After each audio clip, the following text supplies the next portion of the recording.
योगा से होगा असं आपण नेहमीच ऐकतो, पण योगाने नेमकं काय होणार? तर योगशास्त्रामध्ये 3 गोष्टी आहेत. त्या कुठल्या? सायकोलॉजी, फिलॉसॉफी आणि टेक्नॉलॉजी. तुम्ही म्हणाल सायकोलॉजी कशी? तर योगामुळे आपल्या मनाच्या रिॲक्शन्स चेंज होतात. ऍक्शन आणि रिॲक्शन यामुळे आपल्या शरीरावर आणि मनावर खूप परिणाम होतो. योगासनांच्या नियमित अभ्यासाने आपलं मन आतून शांत होतं, ज्यामुळे आपल्या ऍक्शन आणि रिॲक्शन याच्यावर खूप छान परिणाम होतो. दुसरी गोष्ट म्हणजे फिलॉसॉफी. ध्यान मेडिटेशनचा आपल्या मनावर, मेंदूवर आणि एकूण शरीरावर खूप सुंदर परिणाम होतो. आपल्याला आंतरिक शांततेचा अनुभव येतो. आता तिसरं टेक्नॉलॉजी. योगासनांचा आणि टेक्नॉलॉजीचा काय बरं संबंध? तर आसनं हे एक टेक्नॉलॉजीच तर आहे. प्रत्येक आसनात जाताना आपण वेगवेगळे टेक्निक्सचाच उपयोग करतो. प्राणायाम, बंध, मुद्रा, शुद्धिक्रिया हे सगळं करण्यासाठी वेगवेगळ्या टेक्निक्स योगा क्लासेसमध्ये शिकवल्या जातात. त्यामुळे योगा से क्या होगा? तर योगा से सब कुछ होगा.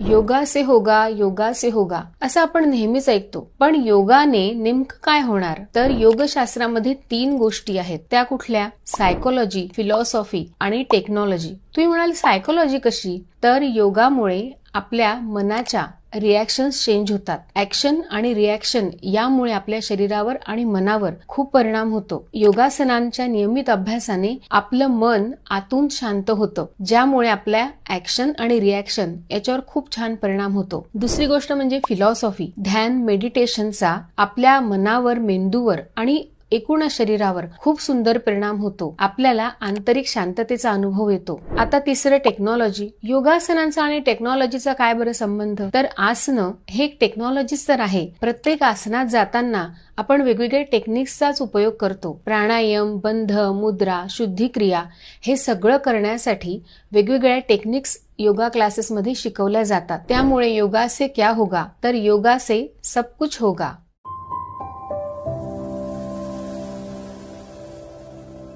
योगा से